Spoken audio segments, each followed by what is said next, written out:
আমি আর্কিটেক্ট অভিদাস আপনাদের জানাই সুস্বাগতম। আজকে একটি বিষয় নিয়ে কথা বলবো, সেটি হচ্ছে একজন আর্কিটেক্টের ইন্টারন্যাশনালি বিভিন্ন দেশে তার বেতন কেমন হতে পারে এবং বাংলাদেশেও সে কিরকম ইনকাম করতে পারে। এই বিষয়টা নিয়ে আমরা আজকে আলোচনা করব। একজন আর্কিটেক্ট মূলত উনি হচ্ছেন বাস্তবিক গেম মেকার। আর আপনারা বিভিন্ন ছোটবেলায় বিভিন্ন ধরনের গেম খেলে এসেছেন। আমিও ছোটবেলায় বিভিন্ন ধরনের গেম খেলে এসেছি। যেমন মারিও গেম, যে ডেভিল মে ক্রাই, আরো এই ধরনের বিভিন্ন ধরনের গেম ছিল। জিটিএ 4 এই ধরনের কিন্তু বিভিন্ন গেম ছিল। এগুলো কিন্তু গেম ডেভেলপাররা কি করে, তারা কিন্তু কম্পিউটারে এই গেম ডেভেলপটা করে কোডিং এর মাধ্যমে। আর বাস্তবে একজন আর্কিটেক্ট বাস্তব বিষয়ে জেনে অনেক কিছু সোসিওলজি, ইকোনমি, যেটা আছে, বিজ্ঞান হোক, বাণিজ্য হোক বা মানবিক হোক, সব বিষয়গুলো মেনটেন করে একজন আর্কিটেক্ট একটা বিল্ডিং ডিজাইন হোক বা একটা এরিয়া ডিজাইন হোক, এই বিষয়গুলো করে থাকে। তো একজন গেম ডেভেলপারের বেতন আপনারাই হয়তো জেনে থাকবেন, অনেক ডলার তারা ইনকাম করে থাকেন।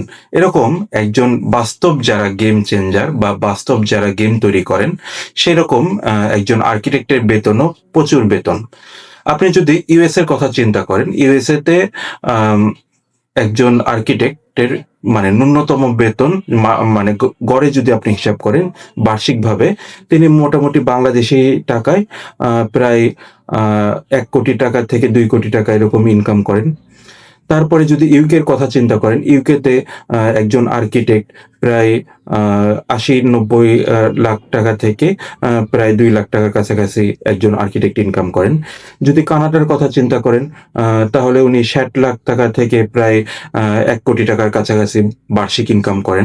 অস্ট্রেলিয়া যদি হয়, অস্ট্রেলিয়াতে প্রায় এরকম 60-70 লাখ টাকা থেকে 1 কোটি 20 বা 30 লাখ টাকার কাছাকাছি ইনকাম করেন।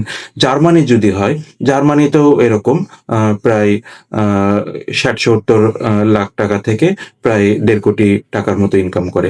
এবং মিডিল ইস্ট, ইউই বা কাতার যদি হয়, তাহলে উনি প্রায় 50-60 লাখ টাকা থেকে প্রায় 1.5 কোটি টাকার মতো ইনকাম করে থাকেন। এটা বার্ষিক একটা গড় হিসাব। তো এটা সিনিয়রিটির ভিত্তিতে বা এক্সপিরিয়েন্সের ভিত্তিতে এই বিষয়টা আরো কম বেশি হতে থাকে। তো একজন আর্কিটেক্ট গ্লোবালি বাৎসরিকভাবে তিনি যদি জাস্ট চাকরি করেন, ন্যূনতম 1 কোটি টাকা থেকে 2 কোটি টাকার এরকম একটা ভেরিয়েশনে ইনকাম করার সুযোগ থাকে। এরপরেও উনি যদি কনসালটেন্ট হয়, কনসালটেন্টরা অনেক বেশি বেতন পায়। কনসালটেন্টরা প্রচুর পরিমাণে বেতন পায়। আমি যেখানে জব করতাম, সেখানে একজন কনসালটেন্ট প্রায় 12 থেকে 22 লাখ টাকার কাছাকাছি এরকম বিভিন্ন তাদের সিনিয়রিটির ভিত্তিতে তাদের কিন্তু বেতন ভেরি করত। তো মানে 1-2 লাখ টাকা বেতন পাওয়া একটা কনসালটেন্টের খুব নর্মাল একটা বিষয়। বাংলাদেশে আপনি কথা চিন্তা করেন, বাংলাদেশে যদি আপনি একটা বিল্ডিং ডিজাইন করেন, তো মিনিমাম আপনি হয়তো 5 তলা বা 7 তলা ডিজাইন করবেন। সেখানে মিনিমাম কিন্তু একটা বিল্ডিং ডিজাইনের ক্ষেত্রে আপনি 3 থেকে 5 লাখ টাকা ন্যূনতম এটা কিন্তু আপনি চার্জ করতে পারেন। এটা কিন্তু আবার বিল্ডিং এর কনস্ট্রাকশনের উপর ভিত্তি করে, বিল্ডিং এ কোন ধরনের ম্যাটেরিয়াল ব্যবহার হচ্ছে এই ম্যাটেরিয়ালের উপর ভিত্তি করে কিন্তু এখানে তার চার্জ করার সুযোগ আছে। যে কত পার্সেন্ট তিনি এখান থেকে যে ম্যাটেরিয়ালটা ইউজ হবে বা যেই কনস্ট্রাকশন কাজে যে কস্টটা ব্যবহার হবে, সেই কস্ট থেকে তিনি কতটুকু পারিশ্রমিক প্রায় 5 থেকে 6% সেখানে তিনি চার্জ করতে পারেন। তো এই ধরনের অনেক কিছু সুযোগ আছে। তো একজন আর্কিটেক্ট কিন্তু শুধুমাত্র যে একটা বিল্ডিং কাজ করে বিষয়টা এরকম না। তো সে কিন্তু প্রায় মাসে 4-5টা বিল্ডিং এর কাজ করতে পারে। সে ইন্টেরিয়র কাজ করতে পারে, ফটোগ্রাফি করতে পারে। তো এরকম বিভিন্ন সুযোগ আছে।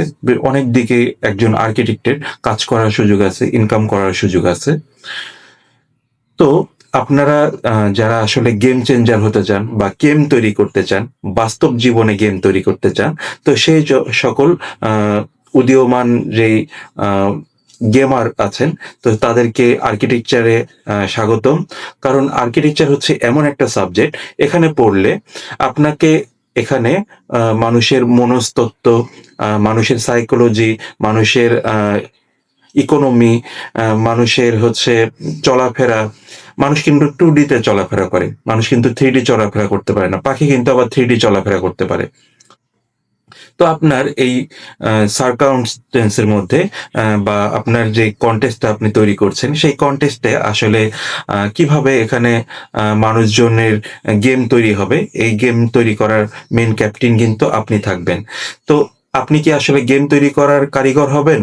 নাকি অন্য বিষয়ে পড়বেন সেটা সম্পূর্ণ আপনার বিষয়।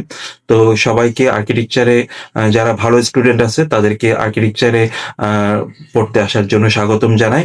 তো পরবর্তী ভিডিওতে আপনাদের সাথে দেখা হবে। তো সে পর্যন্ত সবাই ভালো থাকবেন, সুস্থ থাকবেন।